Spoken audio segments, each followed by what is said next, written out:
ان اول انجاز كان الحفله اللي عملتها قدام محمد نجيب.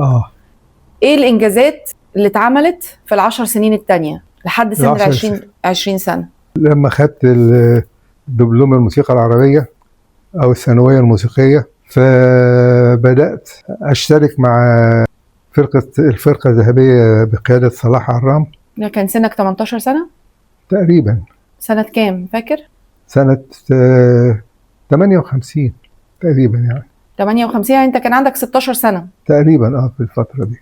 لان فاكر لما كنا بنيجي نسافر حفلات بره مصر، فكان لازم اجيب موافقه ولي امري اللي هو والدي يعني على السفر وجواز السفر والكلام ده. انت كده كنت اصغر عضو في الفرقه؟ طبعا كنت اصغر واحد. وفي نفس الوقت كنت بدات العب سولوهات برضو في التسجيلات والمشاركات مع الفنانين اللي كانوا بيشتغلوا على الفرقه الذهبيه اللي هي فرقه صلاح عرام. فاكر الرحلات اللي سافرتها في الوقت ده؟ اول رحله سافرتها كانت فين؟ اول رحله سافرتها كانت الى الجزائر سنه 62 مع الفرقه الذهبيه. يعني من 58 ل 62 انت ما كنتش سافرت ولا؟ لا، كنت بشتغل معاهم في التسجيلات والحفلات اللي داخل مصر.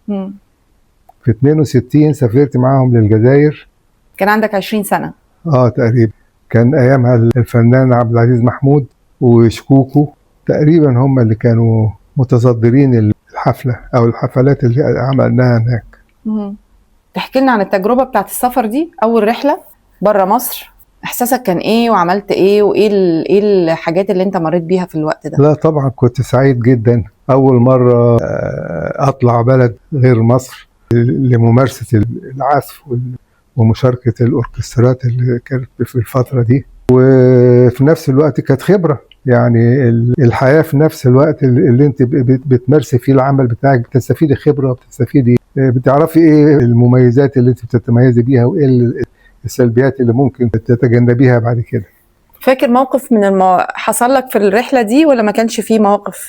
والله في الرحله دي بالذات كان الشعب الجزائري كان بيحب جمال عبد الناصر جدا. فاتذكر ان احنا كنا في رمضان وبعدين عاوزين نشتري الحاجات بتاعت رمضان بتاعت الفطار، فاصحاب المحلات اللي كنا بنروح عشان نشتري منها ما يعرفوا ان احنا مصريين من بلد عبد الناصر، بيصروا ان هم يروحوا يجيبوا من بيتهم الحاجه اللي احنا عاوزينها ويديها لنا هديه.